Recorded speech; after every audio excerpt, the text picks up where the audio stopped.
Hello, I'm Franz Spohn, and I am here at Faber-Castell to introduce you to their new Try It boxes. And this time we're going to be exploring the Dry Medium Creative Studio box.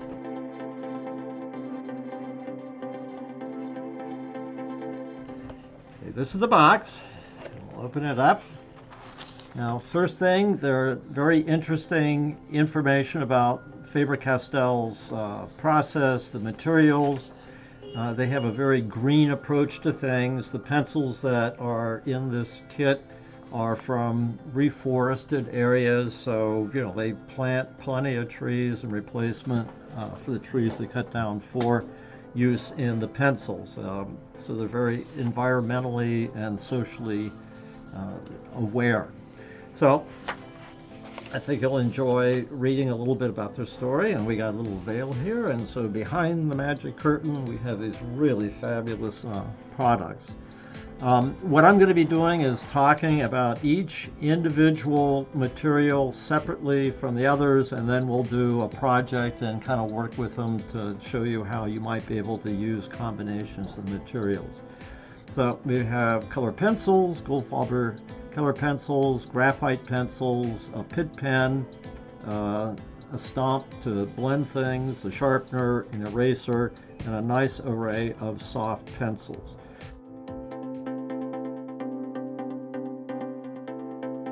So we'll start with the graphite pencils. Okay, there are 12 different gradations of these pencils. Let me just set them aside for a little bit here. And so that means that there are 12 different mixtures that determine how hard or how soft the graphite is. Now, to kind of explain that a little bit, I have some visual aids here. This is a chunk of clay, and this is a chunk of graphite. And so the leads in these pencils are made up of a combination of finely ground, high-quality clay with finely ground, high-quality graphite. And so the hardness of the pencil depends on the proportion of the clay to the graphite. If there is a higher concentration of clay to the graphite, that is a much harder pencil, and vice versa. If you have more graphite than the clay, it's going to be a softer pencil. So I'll show you kind of how that works. Now, with the softness of the pencil, that is, if you have a soft lead, it usually is followed by the letter B. So if you look at the barrels of these, I have a 2B, a 4B, a 6B, Hammett like the 2Bs a lot, to be or not to be. I'll go for the 6B. And an HB is somewhere in between. That's pretty much in the middle. They also make, for the full range of 12, they make an 8B. They also make, odd numbers, 2B, 3B, 4B, and they also make H's. And the hardest pencil is the 6H, which used to be much more popular before the advent of computer graphics. And that's a very, very hard lead, and it's good for just very, very light work. So, but within the realm of more personal drawing rather than mechanical drawing, the softer leads work best. So the other thing about these pencils that I wanted to mention too is that they have a special process of putting them together, and so that the bonding, it's called an SV bonding, to prevents breakage. So in other words, what happens is that once they get the mixture of the graphite and the clay, whatever pencil it is, it's kind of made into a paste, extruded into long leads, and then cut, and then they're housed in slats of wood. And this is, reforested wood. So you can see how they have lead down in grooves. And then the SV bonding means that these leads have been glued in along the whole length of the pencil. Most pencils art pencils included, are only spot glued. So maybe every inch or so. So that means that, once everything's glued, they also put a top on it. You can see the way that, it's sandwiched in there, and then they route them and form them so the pencil, but if you would go all the way through here, you'd have the individual pencils. So when they put that whole package together, it is glued entirely across there. So if you do have a break someplace when you're sharpening your pencil, the rest of the lead stays put. In a lot of pencils, if they are spot glued, and let's say you accidentally drop your pencil and you have a lead break, there's possibility that you're going to lose all the lead of that pencil until you get to the next glue spot. So they've gone to the extra effort of making sure everything's glued in, so that doesn't happen. And the other thing too is that, sometimes with pencils that don't have as good of quality control, if the leads are off-centered a little bit, if you go to sharpen them, you'll have a wood on one end of the tip and graphite on the other. So Faber-Castell makes sure that every one of the leads and the pencils that they make, the leads of the pencils are centered properly so that when you sharpen it, you get a really good point. Okay, so let's look at these pencils, and the way that I recommend holding pencils is more like at the end, like that.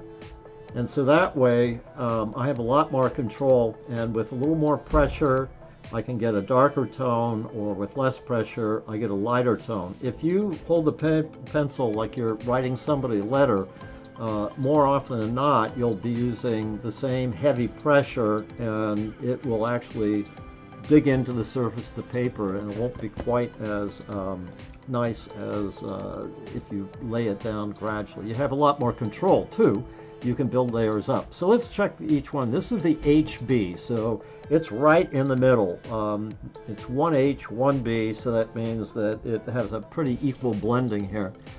So I'm going to just go back and forth a little bit, and so if I put a little more pressure on it, you can still see a little bit of the grain of the paper, and as I ease up on it and move across, you can see with less pressure, less graphite is put down on the paper, and then I can get to a point where it just practically disappears. Okay, so then let's go to the next one, a 2B. And already there you can see that, hardly putting any pressure on it, it's already comparable, if not darker. All right, here's the 4B. So essentially each upping of the number with the B's makes them softer. So this is even softer than the last one.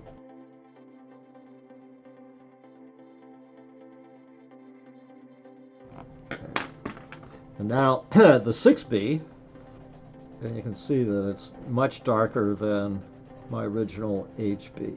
And now I'm just using the weight of the pencil. I'm not even putting any pressure on. I'm just dragging the pencil on top of it to get a light tone. All right, so HB, let's go ahead and put this right next there so you can kind of see the difference next to each other. I'll go right almost up to it.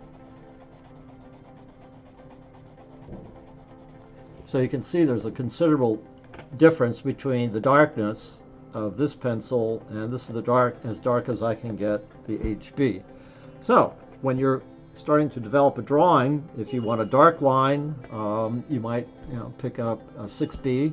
If you're tracing, or if you're doing something very lightly, then you might use the HB.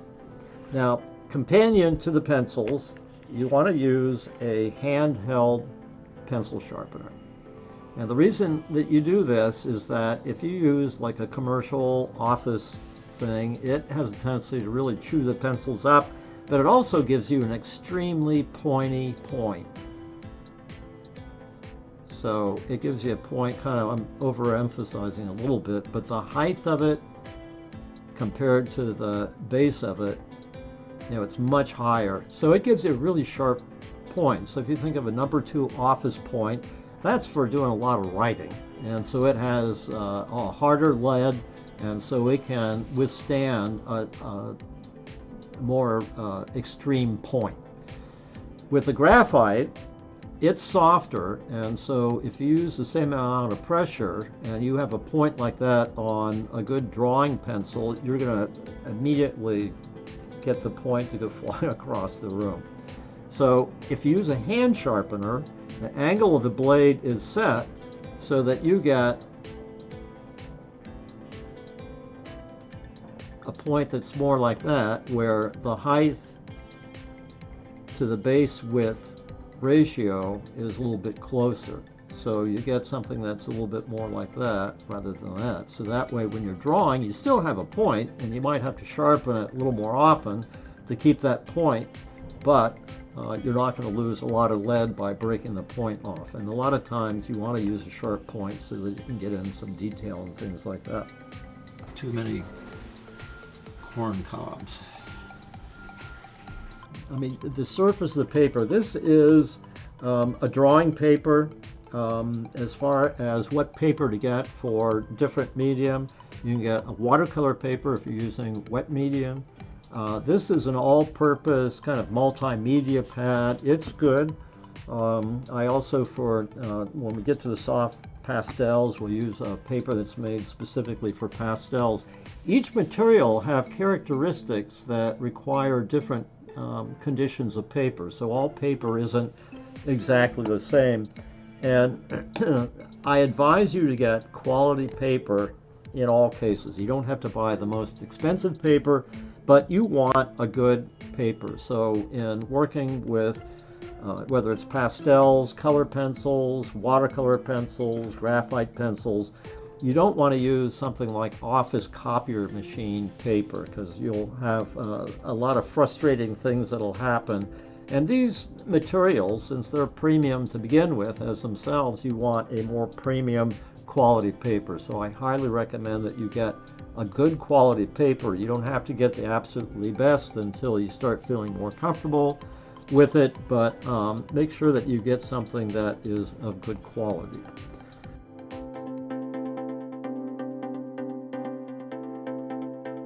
Okay, now let's get to the color pencils. So we'll gather those together, sharpener, eraser. Similar to the graphite pencils, these are made with reforested wood. They have the same bonding that is glued along the whole barrel. They have very rich, nice colors. You want to use a handheld pencil sharpener to sharpen them so that you don't get too severe of a point. All right, so the color index, I have a little thing here showing we have the watercolor pencils, and we have more standard non-watercolor pencil, regular color pencils. And because of the color system, the index color, that Faber-Castell uses the same pigments in their watercolor pencil as they do in the regular pencils, as they do in the pastels. It's all keyed into the same number is the same yellow pigment that they use across the board. So I did this little drawing of a fish to show that this is the regular color pencil. No, this is the regular color pencil, this is the watercolor pencil. So the colors are consistent from one end of the fish to the other.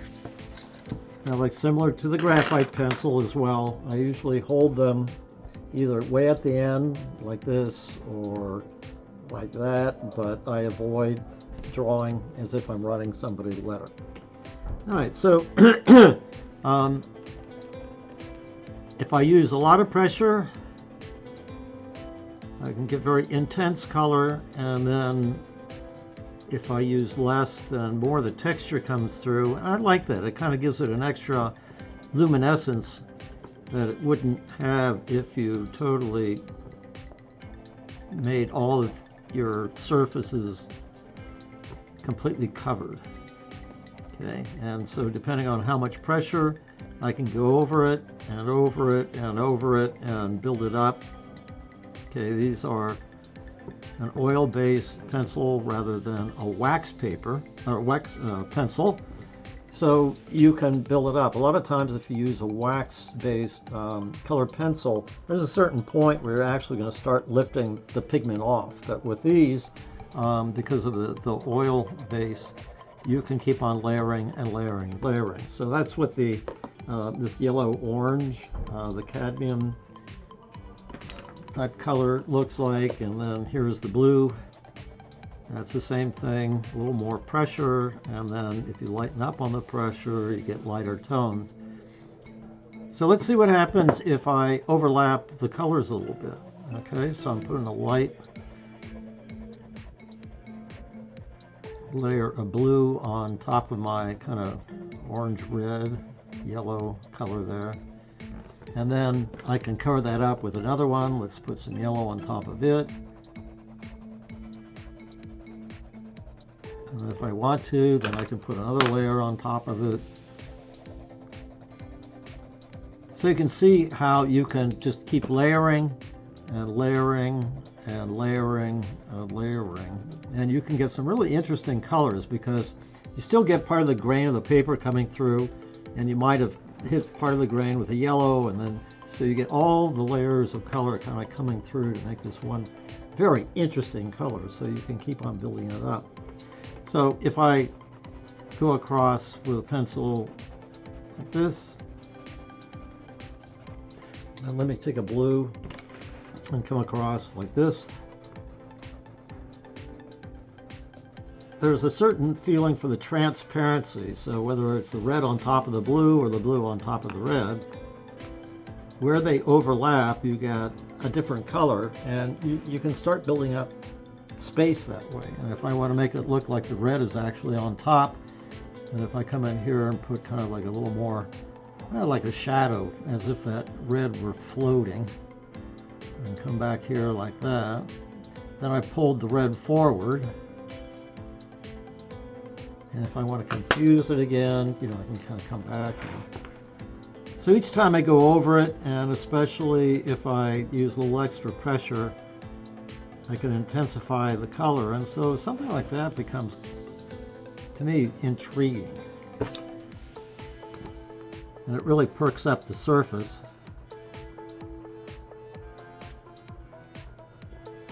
So you can do quite a bit, just even though, you know, you've got these basic colors, you know, these 6 pencils, you can make a whole variety of colors by overlapping. Now, just in general, though, the pencils, the Goldfaber pencils, come in 48 colors, so you don't have to rely on just maybe 5 or 6 pencils to make all your colors. It's really nice to have a wider range, but this is more than enough to kind of get you started, so you can kind of see what you might be able to do with them.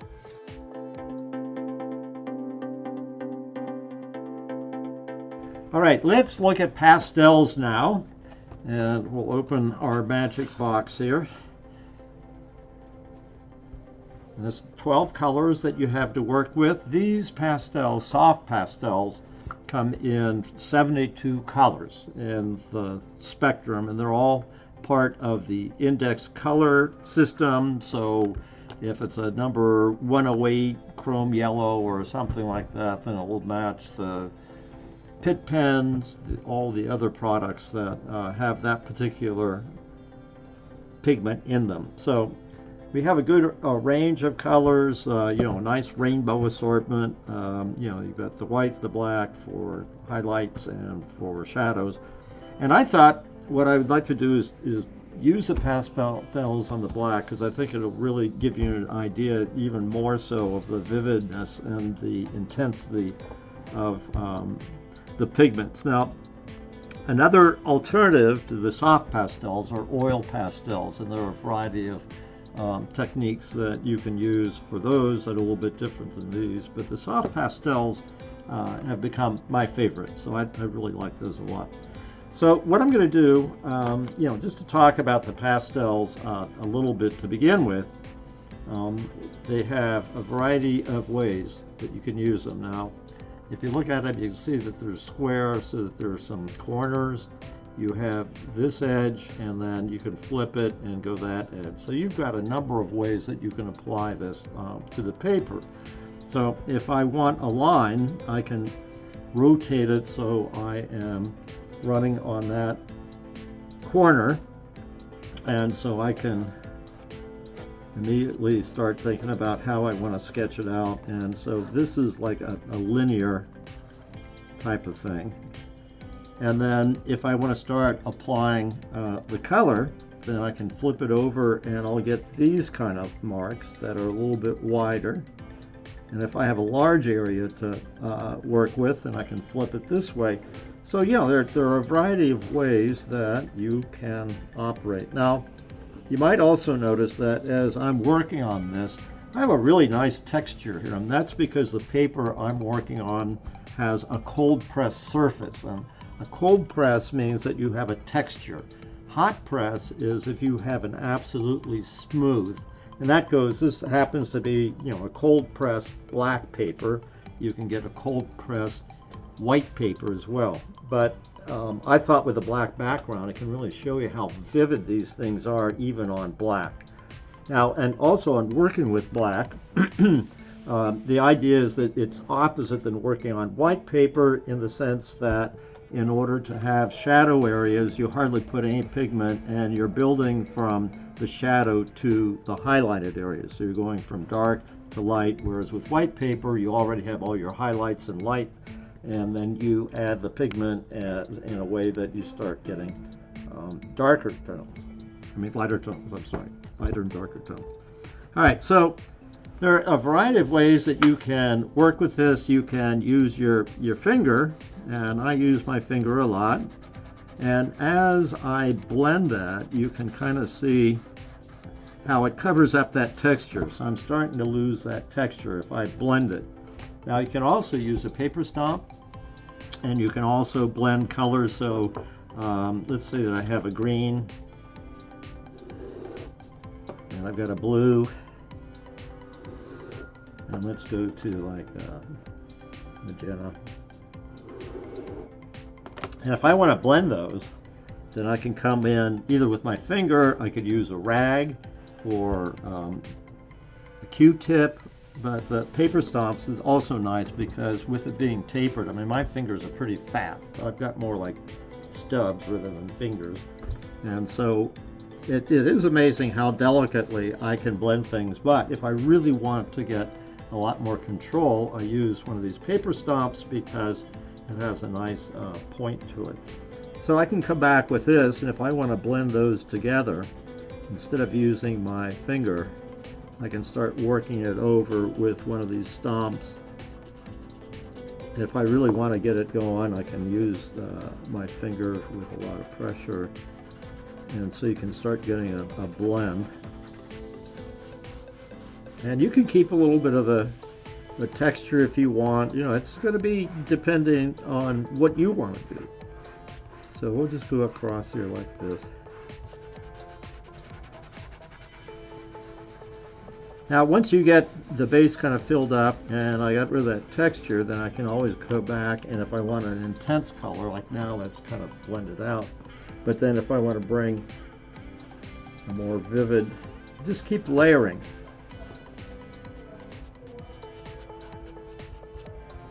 If I wanted to, I could put my little green here, or maybe get that to splash over there a little bit. So I think you can get the idea that you can use your finger for doing a lot of the blending, and you can get some really nice intense colors.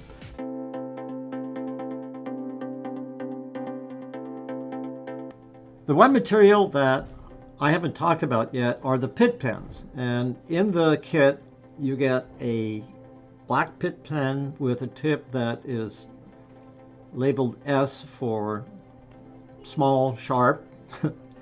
And these actually come in 60 different colors, and there are a variety of tips. The most common are like the brush nibs, but there are also fixed nib pens like this that are small, medium, fine.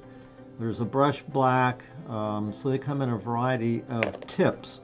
But it's like an indie ink, and even the colors are an indie ink formulation, except they have a color pigment. But probably this S pen is what I use more than anything else because it really suits my style of illustration. So a lot of times when I'm doing any of my characters, we might as well kind of stick with the pig theme here.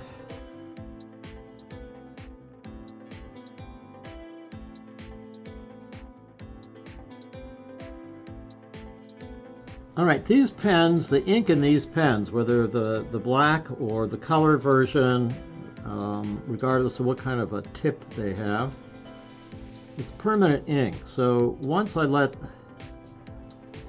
it dry, I don't have to worry about it being altered by anything. And if, in addition to the dry media, if you also get involved with like watercolor pencils, then you can go over the dried ink without having to worry about it polluting your color. So it's not going to mix with any other color you put down on top of it once you get it nice and dry. Now the fixed points are rather nice because you can do cross-hatching with them, you can outline with them, and then with the selection of other pens with different pen points you can get all sorts of line quality. So, but these are really good. The fixed points like the S point are really good for just general line drawing. And I like these too because I mean it shows the energy of your mark. So if you're really using a broad stroke, it goes a little thicker and darker and then tapers out to nothing. That will give your line work a lot of energy. If you want to do cross-hatching type of approaches of making something look a little more volumetric, you can do all sorts of textures with this. But the other thing that's nice about it too is it's nice and strong line. It really sticks out, and so then I can use other materials and it holds up very nicely in conjunction with them.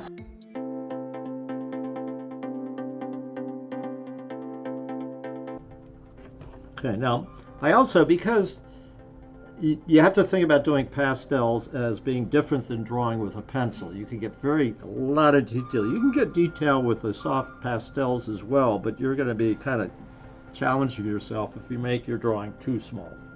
So I want to think about trying to fill this entire page. So I'm hardly using any pressure at all. Okay, I'm kind of thinking the way that this would come around, and then it wraps around here. So the idea is it comes around there and comes out here. Make it a little bit longer. I'm not worried too much about getting it exact at this point, just because I'm just sketching it in. So it comes like that, and then it comes like this, and then you get a nice. Okay, so that's basically, it comes around here, and then it flips around this way. So here, around this way, ends up there, comes out here. Okay, so now I'm going to look to see where the values are, or the tones. So it's the brightest on here, so I'm going to just put in a little color here, and put a little color here. It's brighter in through here. Okay, now if I start moving that into the black, then it looks like that blue in shadow. And that's going to be more characteristic of something that's rounded. Generally speaking, when you have something that is like round, you figure out where the light is, and this is also, we'll be using some white, so the highlight is usually on the top surface. If you have the light coming down below, then you have kind of brighter this way, and then it gradually fades out. And when I start blending the colors with the pastel, I try to blend it as if this is a 3D object, and since it's a cylinder, I go this way instead of just straight back and forth.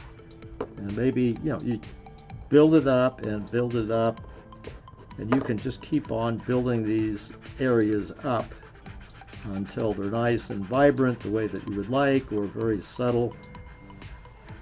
All right, now the ends of these things are little white button.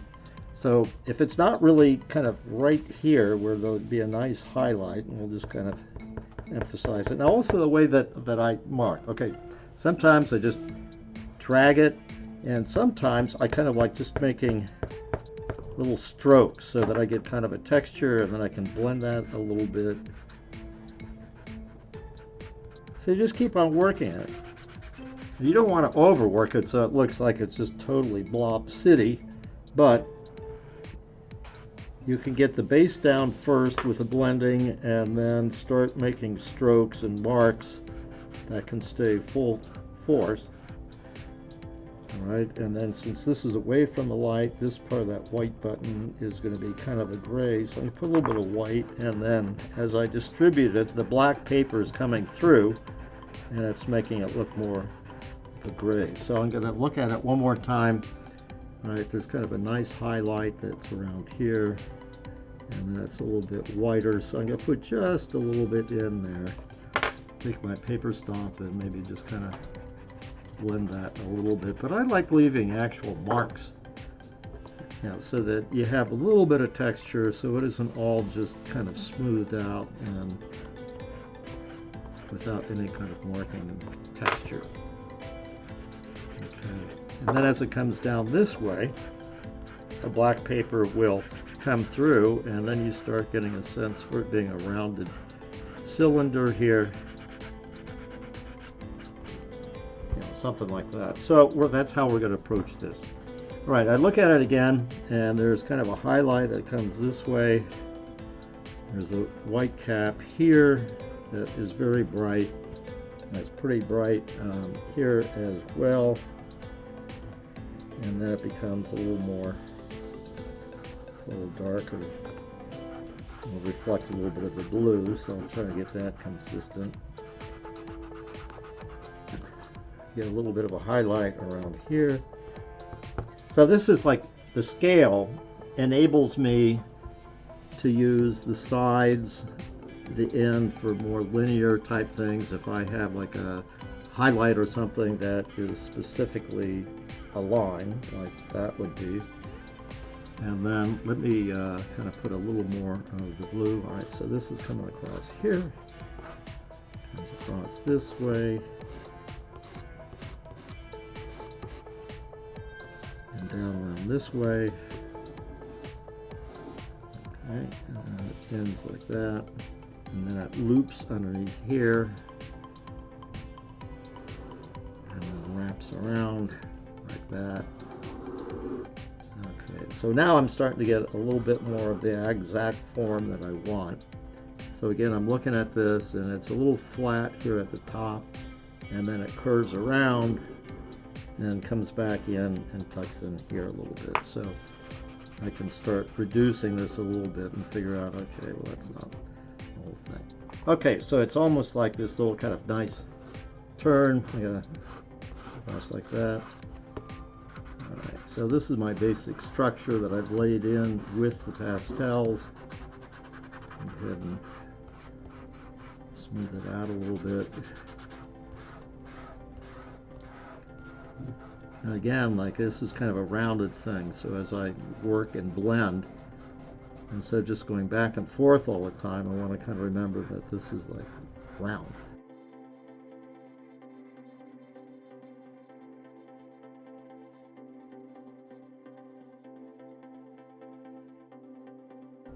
Okay, so let's go back now and start adding a little more. Let's get some of the highlights back. Now, as I am progressing, you could also have a soft brush. You can blow it as long as you're not, you want to make sure you don't get any saliva going through the air, because then when it lands, it'll make a distinctive mark. So what I'm going to do now is just keep working. I want to work the highlights in. And you can kind of hear that little tap, tap, tap, tap, tap, because I'm putting little short bits in there. Okay, so that looks okay for that. Now when I look at this, there's a little highlight that is kind of right here as it rolls around. That's catching some of the light, so I'll just put a little dip there. Okay, there's just a tiny bit as it comes around this way. And if you observe the highlights, the shadows, and are pretty faithful, and just, they don't have to be exact. You know, you don't have to do this meticulous thing that looks like a photograph unless you want to. I mean, that could be your, all right, now I'm going to refine this shape a little bit. I notice it comes like that, and then it dips in and around. All right, now I also have a kneaded eraser that is well worn at this point. And if I have some areas that need to be a little bit darker, all right, like the shadow down in through here, well, first of all, if I want to really make a nice sharp edge, I can just, at this point, I think it would be appropriate to come through and really refine the shapes. And I can do that with my kneaded eraser.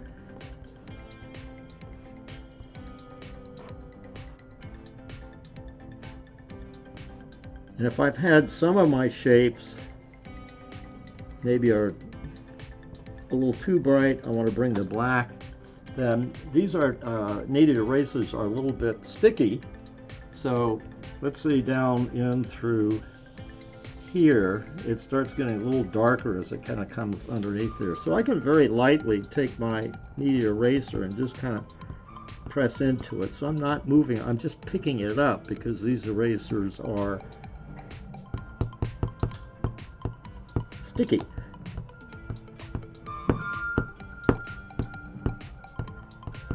Okay, so the more of the pastel I take off of the paper, the darker it's getting. Now, another thing too is a lot of times I'll have, I'll put this like on a green background or something like that, you know, or a tablecloth, so I can get the shadows. And let me just clean a little of this up very quickly. And let's say that I have like a yellow tablecloth or something like that. So I kind of look to see where the shadows are. Okay, so what I'm going to do is start adding value in the background where the shadows are not. So again, this is a little bit different than working with white paper. You would use a darker color to put the shadows in.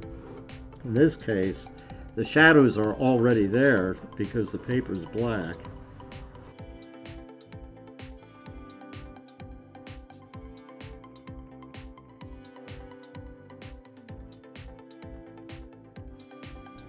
And these soft pastels are so richly pigmented that you can get a very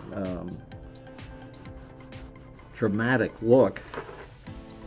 And you know, feel free to turn your paper around, whatever is the most convenient. But I like taking advantage of the fact that I can use this broad side to help distribute.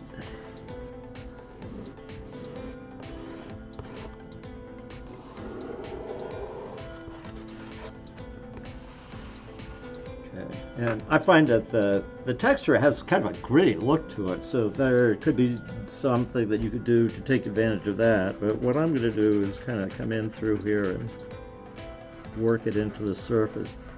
Now, using the kneaded eraser, I showed how you can pick the dust up. You can pick some of the pigment up. And pastels are very vulnerable to pressure and to smudging and things like that. And so the issue is always, well, you spray fixative on it. They have a full range of fixatives, and they have some fixatives that have been developed very specifically for pastel. Now what I do, and perhaps I should have done this just to kind of show you how it works. if you have a scrap piece of paper when you're working on this, you can put it down on top of it so that you don't have to worry about dragging your hand through the pastel. But in order to really make this bright and rich, I can blend it with my finger, paper stomp, a rag, whatever. It'd be kind of fun to go on top of that one there. So it's kind of an ambient thing. Then I'll come back and again, now this time, I'm going to be less apt to blend it because I do like a little bit of the texture coming through, but not quite full black and not quite as coarsely as it was. So this will kind of give you a little more interest rather than everything having the same kind of blended surface. But these particular foam hair curler things are so nice and smooth, and they really show you where the highlights are. You have gradual gradations from shadow to highlight. And then if this were on a yellow background or on a yellow ground, there's a good chance that you might pick up just a little bit of a reflected light around the edges down at the bottom here. So I'm going to go ahead very lightly put a little of that in. Let's just put just a tiny bit here on the front. And then I'm going to just very lightly blend that in. So this will kind of help relate the object that I just drew. I'll just put a little bit, just a tiny bit. And these little kind of details, it's just a matter of kind of being aware of where these things are. Will really help make things pop a little bit.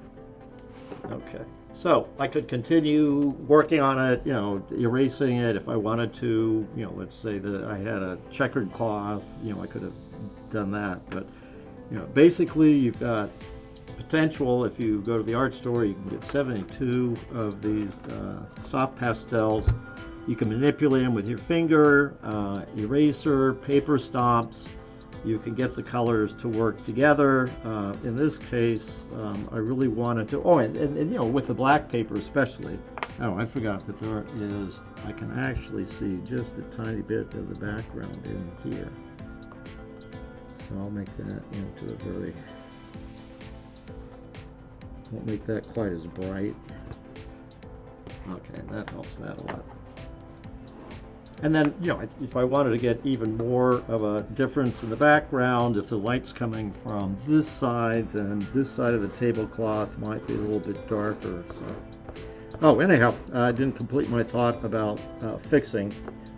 When I'm finished with my soft pastels, I don't use any fixative because my work really depends on very subtle blendings and details, and when you use a fixative, a lot of times it will kind of liquefy things and you'll lose some of the nuance of the shading that you have created. So what I do is, as soon as I'm finished with one of my pastels, I'll slip sheet it with glassine or tracing paper or wax paper. But what I do more than anything else is very quickly put it in a hinged mat, window mat. And then that way, it'll keep it from getting smudged.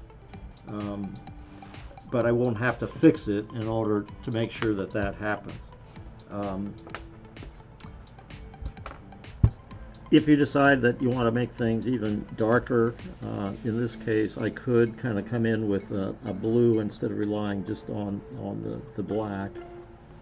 And come back in through here and work that into things a little bit. And then come in through here, there'd be just a little bit of a... And I try not to use the black pastel. Kind of an impressionist thing. The impressionists kind of avoided using black, and they tried to make black and dark shadows out of purples and things like that. So I'd kind of like to keep that going.